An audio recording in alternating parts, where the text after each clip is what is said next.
On today's episode of Notable New England, get ready for some wicked light bites, lighthearted news stories, and interesting things going on in each New England state.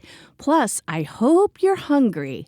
I'll be sharing my conversation with the pizza weatherman, Jason Nappy, who has cultivated a huge online presence forecasting the weather independently from Kennebunk, Maine. And he recommends the best pizza in the Pine Tree State you definitely are going to want to try.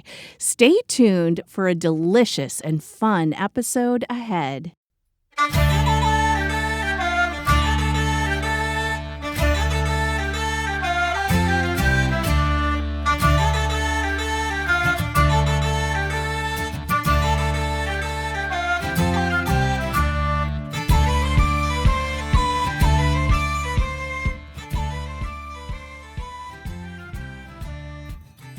Hello, lovely listeners. It's me, Gretchen B., and I'm back with what will be a fantastic episode of Notable New England.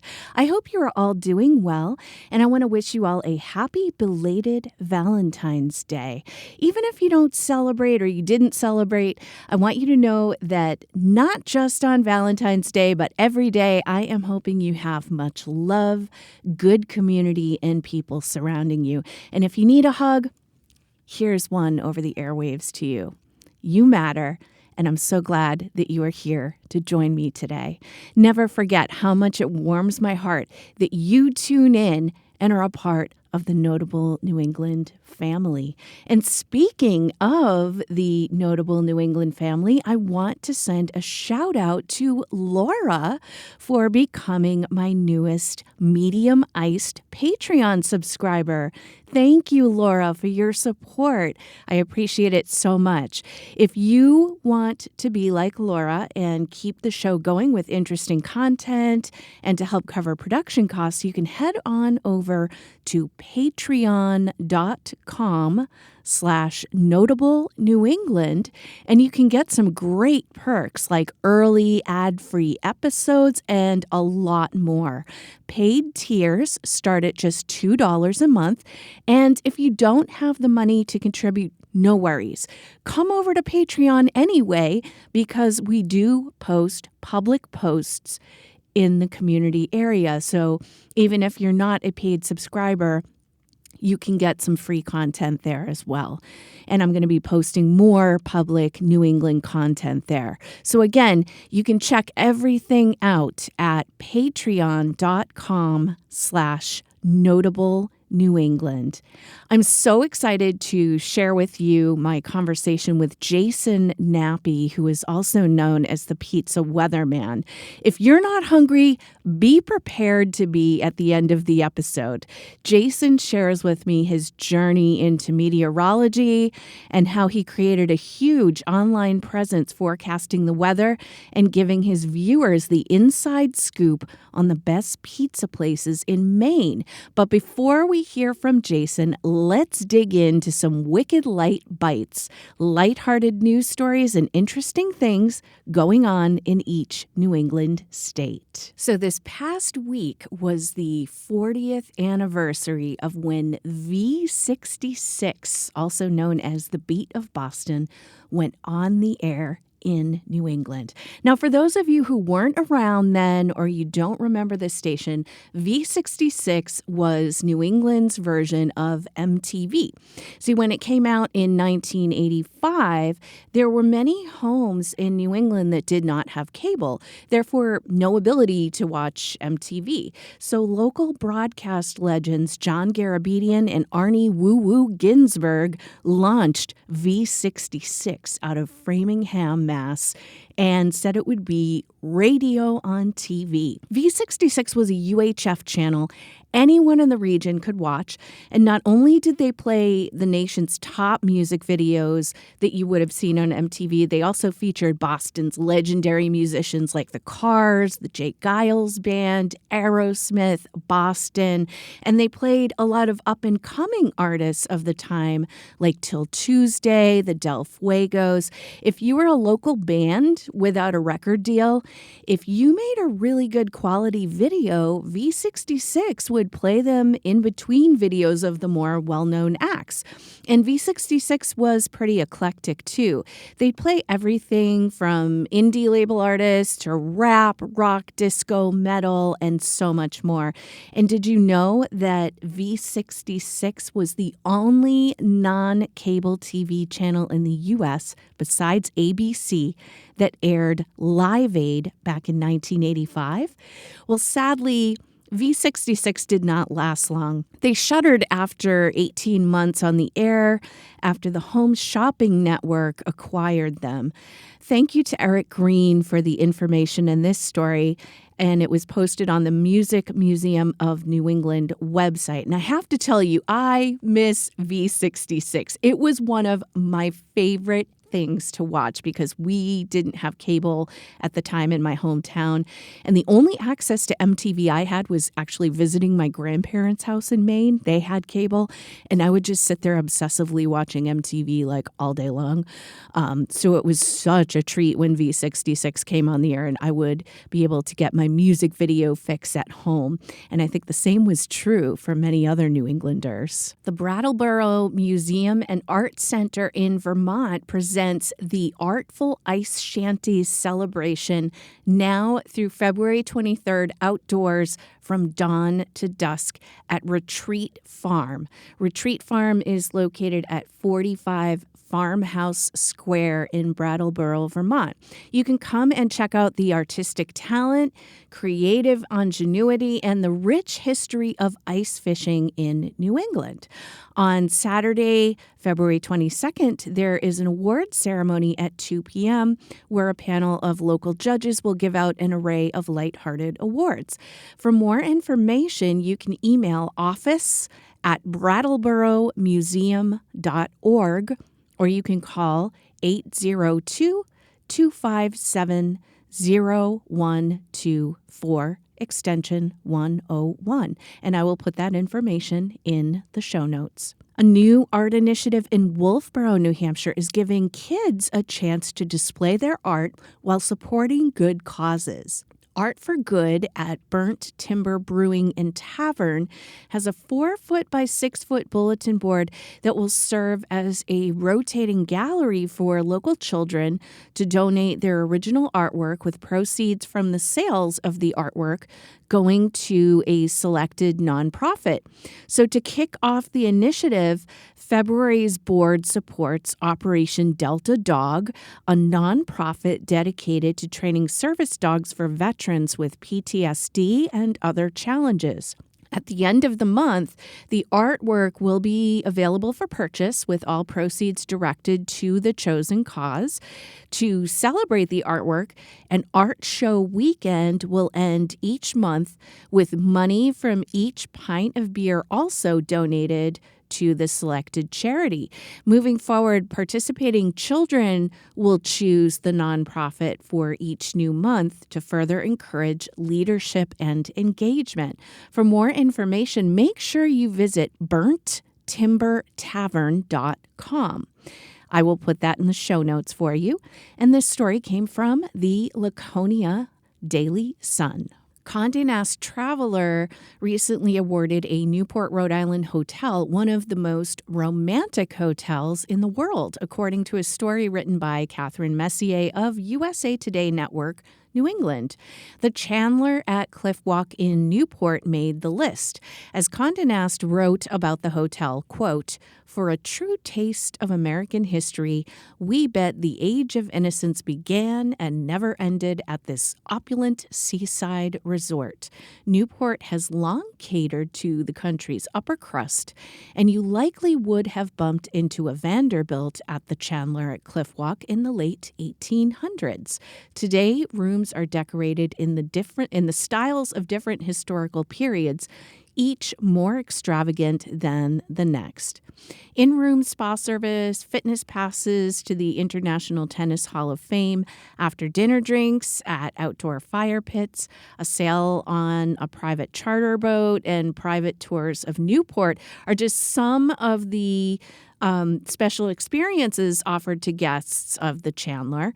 And there are 2 on-site restaurants there. The Living Room, which is sort of a cushy cocktail spot with small bites, and Cara, which is a 5-star restaurant with breathtaking ocean views and blind tasting menus. In-room dining service is also offered, and the Chandler at Cliff Walk is located at 117 Memorial Boulevard in Newport. For more information, visit them at thechandler.com. I will put that in the show notes. Who doesn't love comfort food? Well, the Comfort Food Challenge will take place Sunday, March 9th at the Cape Elizabeth Lions Club in Cape Elizabeth, Maine. This event will benefit the Cape Robotics Program. The robotics program continues to grow with 70 students participating at the middle and high school levels, and several teams already qualifying for the states. You can join family, friends, and local celebrity judges for a fun and lively culinary evening. Dinner will be served from 5 to 8 p.m., and the winner announced at the end. And it's $15 for adults, $5 for kids under 12 to sample all of the comfort foods that are offered. Drinks and dessert are also available for purchase. Again, the date is Sunday, March 9th at the Cape Elizabeth Lions Club. And this story comes from the Cape Courier. With the price of eggs and empty store shelves leaving many shoppers frustrated, a Wallingford, Connecticut company has a solution. Farmer Joe's Gardens in Wallingford is part of a program called Rent the Chicken, which is a larger national brand out of Pennsylvania. So here's the gist. For $500, you get a coop, food, supplies, and at least 2 hens for about 6 months. They'll average about 1 egg per chicken per day.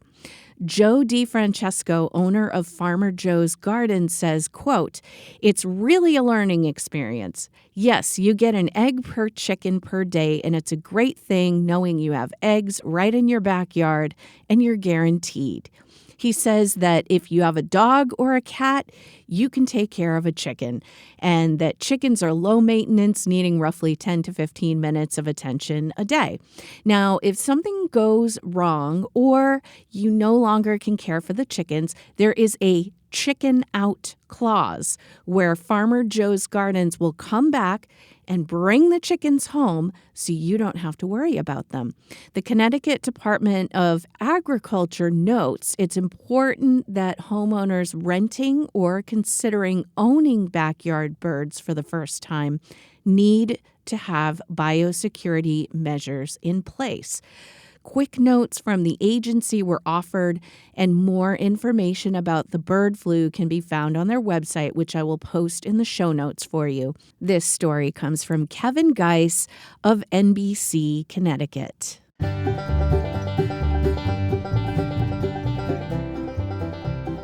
After this quick break, I'll be back with Jason Nappy, also known as the Pizza Weatherman. We'll talk all about his journey in meteorology and his recommendations for some great pizza in Maine. Stick around. You're listening to Notable New England.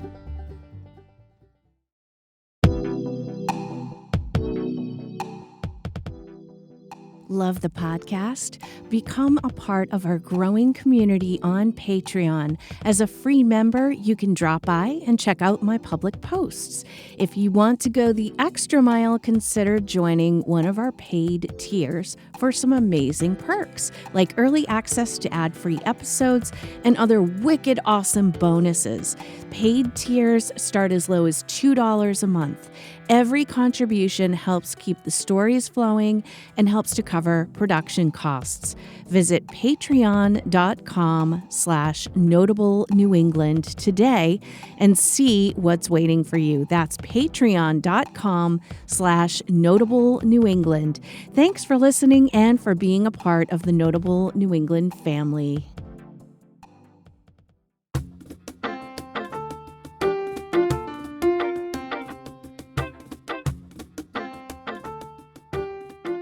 New Englanders are well known for talking about or complaining about the weather, as well as extolling the virtues of our regional cuisine.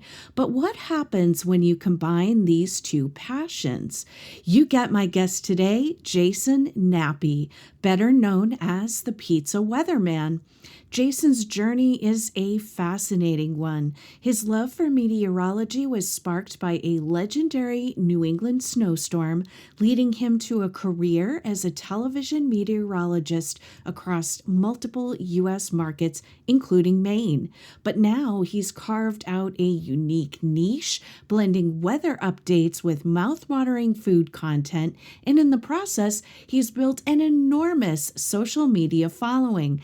I'm thrilled to have him on the podcast today to talk about his career, his creative approach to forecasting, and of course, his favorite pizza. Jason, welcome to the show. Hello, thank you. Jason, could you tell our listeners about that legendary New England winter storm that sparked your interest in weather and how your journey as a meteorologist began? Yeah, it was the superstorm of 1993. So it's widely known as one of the biggest snowstorms outside of the blizzard of 78, obviously. I wasn't born back then. I was born in 1980. So I missed out in the blizzard of 78, which is known as the biggest storm pretty much ever in New England and Maine. But the blizzard of 93 really combined a lot of storm energy at the right time, and it came to be just a massive snowstorm. So got out on the snowmobile and rode the Blueberry Plains there out in towards Sanford and Kennebunk, Maine. And what led you to explore Maine's restaurant scene and share your experiences? Was there a specific moment or a meal that might have inspired you to start talking about the places you visit? My family's full Italian, 100% full blood, both sides. So I've always loved pizza since before I could walk. My grandmother taught me how to make pizza, how to make the dough. So I grew up on that. Every Christmas was a big pizza holiday. We ate, seven, eight pizzas, for the family. It was a lot. But then when I got older and I said, okay, what are you going to do with this? And then I was in Portland, which is widely regarded as a pretty underrated food city. I just one day at work, it just started snowing, and a friend of mine texted me and said the best pizza in Portland is in Solo Italiano on Commercial Street in Portland. And I said, really? Okay, well, I'm gonna go down there right now and check it out. So I drove down, made the 2-minute drive from my the TV station where I used to work, and I sat down and I had pizza, and I went and made a little review. I gave it a number, and I just didn't feel right about that. So I started talking about the experience I had and not rating the pizza and just about my love for pizza. Oh, excellent. Excellent. And as I read in your bio, your family had been in the restaurant business for a little bit? Yes, we had a restaurant for a couple years on Main Street in Kennebunk, but then the recession hit back around 2009. But yeah, for a couple nights a week, I was making pizza with my grandmother's recipe. I was making it by myself for the most part from scratch. Doing the meal prep, doing the prep of the dough, the toppings, everything was made pretty much from scratch, especially the dough. And I really have learned to appreciate the pizzerias back then because imagine doing that every day of the week. And at the time, I was driving up to Channel 8 in Portland at about 3 o'clock in the morning to do the weather right after that. So it was a good learning experience. And the restaurant was packed when we shut it down with the recession. It's the people love the pizza. It's a lot of work, especially for one person. Absolutely. You've managed to blend these topics seamlessly. How did your journey as the pizza weatherman come to fruition, and what do you think has contributed to your growing audience? I've never expected or thought any of this would happen. It really just happened one day. I was going to pizzerias because I love pizza. I wasn't going even to support local business to start. I was just going because I just love pizza and I wanted to try pizza. And then one day I walked into a bakery in Portland on my, a day off or something, and to get some pizza or before work or something to get lunch. And I walked in and one of the nice ladies there said, "Oh, it's the pizza weatherman." And that's just what happened. That's just what, it just took off from there where I didn't she named me or she, her, whatever. It just seemed so natural. So she called me the pizza weatherman. Ever since then, I guess it just kind of stuck. And Oh, then, one day I was going to the grocery store parking lot in Kennebunk, and where I live, and someone, a small business owner, yelled outside the window of his truck and said, "Cloudy with a chance of pizza." And that was my ripoff of Cloudy with a Chance of Meatballs, the famous, obviously, Right. movie there. So I just kind of ripped that off a little bit and borrowed that. So now I've got Cloudy with a Chance of Pizza. It's kind of my, going out checking pizzerias, and then the pizza just became part of it. I wanted to try every pizzeria in Maine. Wow. So tell us a bit about your unique way of forecasting the weather because now you're doing that on your own. And can you tell us a little bit about how you set that up or came up with the idea? Yeah, the best advice I would give anyone is you just have to do it. You don't sit around and plan and try and be perfect. Shortly after leaving television, maybe it was a couple of days. I really don't take much of a day off. I've been working, for 7 months straight every day, and it's not work; it's a passion. But what I say is, you just do it. You don't sit around. I mean, you can do some planning, but really, just doing it, just going in the backyard and putting up a tripod and putting up a phone and just standing there and making some weather graphics online. You have to just do it because when you're not in motion, nothing gets done. So, yes, obviously there are some forecasts, some broadcasts that didn't look great, especially in the beginning. But but the point is, I was doing them. I never took a day off and said, "Oh, that didn't work. Oh, I failed." Yes, that didn't always look great, and some people even told me you should stop that. It doesn't look good. That's not very good. But I didn't stop. I kept doing it every day, and the days that I was told to stop, or I wanted to quit, or I thought it wasn't going to work out, I still did it. I still did the work. I kind of I just equate it to like going to the gym. Just go do something while you're there, right? Until it becomes a routine and a habit. Okay, because you don't get, X amount of followers on Facebook or you don't get that overnight. You have to do the little things every day before it pays off. So just action is the most important thing. It doesn't matter as long as you're making some progress, even a little bit, or you take a step back, it doesn't matter. You still have to do the work. Most definitely. I can relate as I had a lot of analysis paralysis before doing this podcast, even. But like you say, you just start. You take steps each day, and the small steps add up to bigger ones. Progress over perfection. You learn as you go. And that really resonates. And I'm glad that you shared that with our listeners as it's great advice. Can you expand on what you think has contributed to your growing audience? It's that mentality of not having any excuses. It's every day, it's being authentic and being the best version of yourself every day. And it's not listening to the people that say it's not going to work out.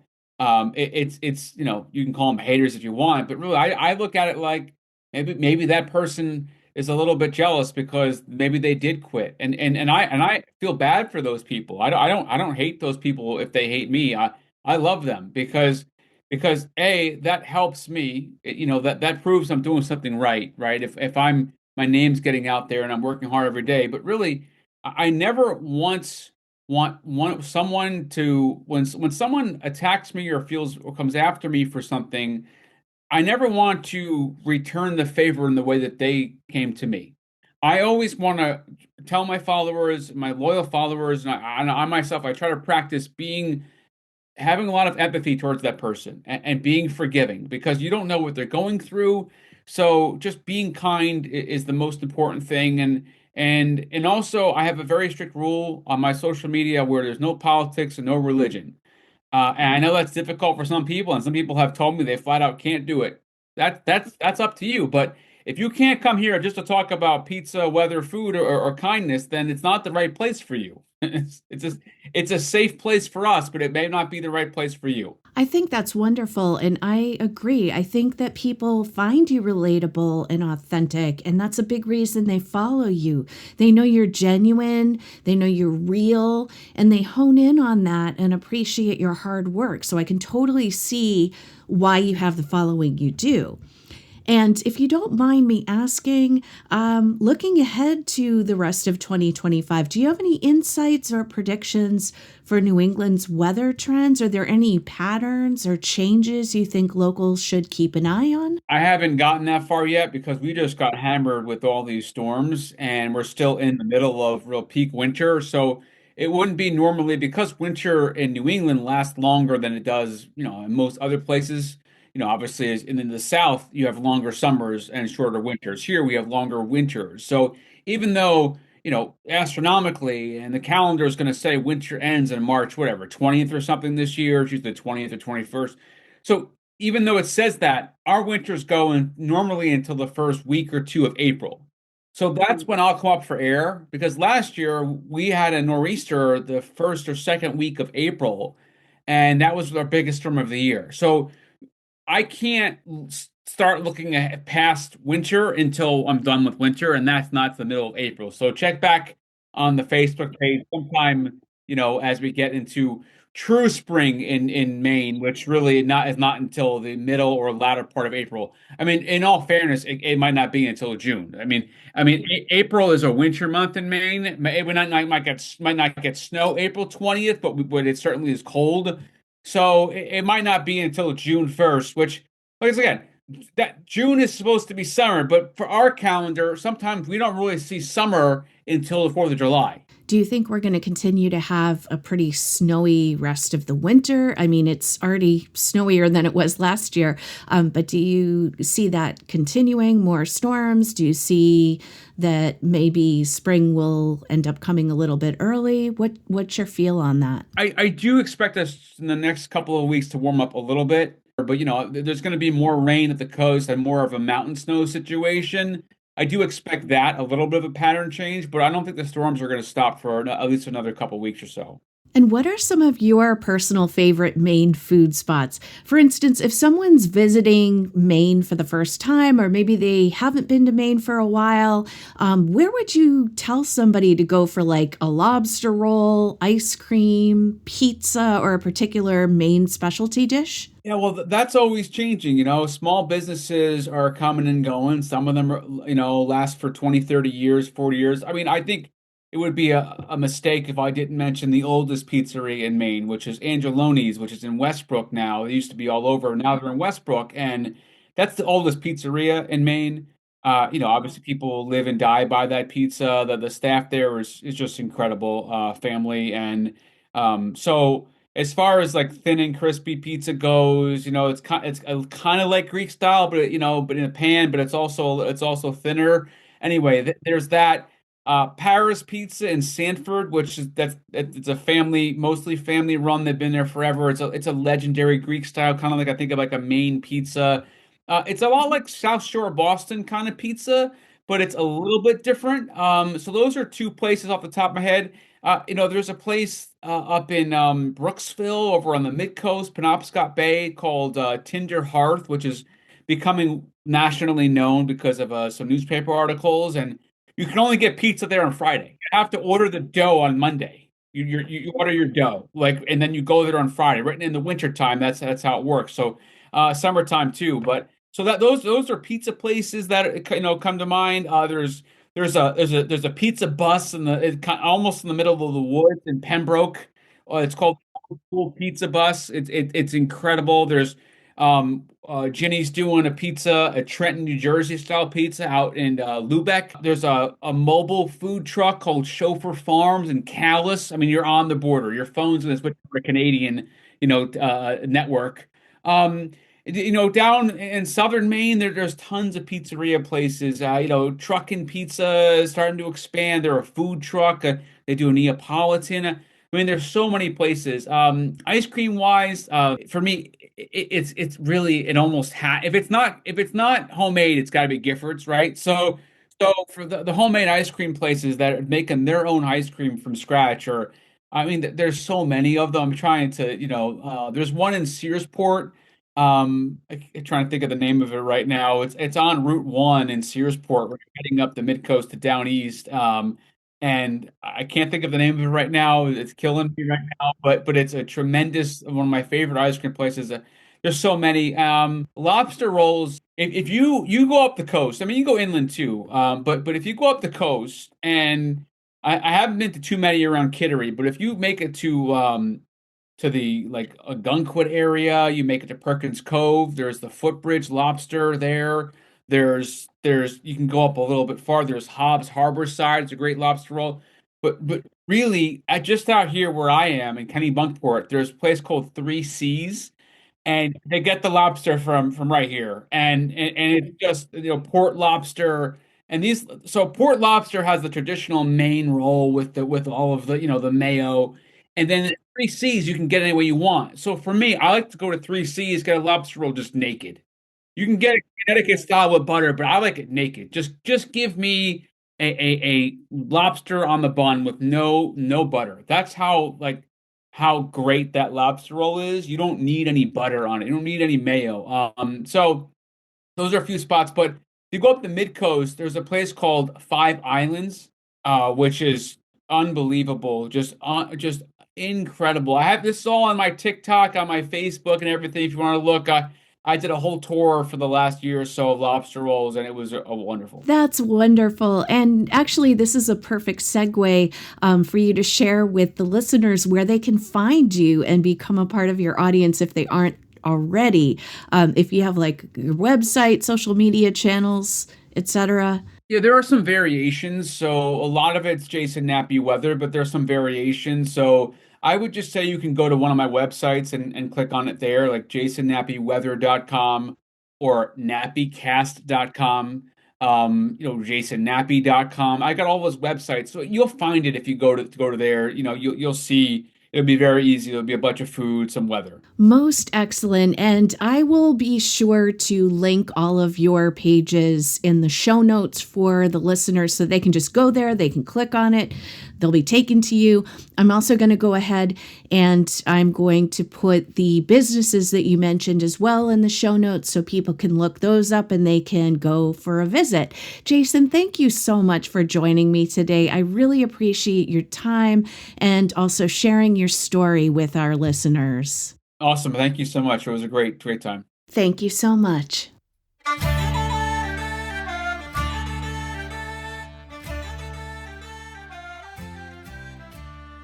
Thank you for tuning into this episode of Notable New England. I hope you enjoyed the interview with Jason Nappy. As I mentioned, I put all of Jason's information in the show notes so you can follow his adventures as the pizza weatherman, along with links to the places he mentioned so you can check them out. Oh, and the ice cream place he was trying to remember in Searsport, Maine is called Stone Fox Farm Creamery. Tell them Jason sent you if you go there sometime and that you heard about it on the Notable New England podcast. And hey, if you're digging the show, how about giving Notable New England a 5-star rating wherever you listen to podcasts, or tell a friend or family member about the podcast. It's a great way to let others discover our friendly little community and join in the fun. Sharing is caring, so do your thing, lovely listeners. I'll be back here on Sunday, March 2nd for the next episode of Notable New England. I hope you're going to join me then. Until then, be kind to each other out there and be kind to yourself. See you on March 2nd.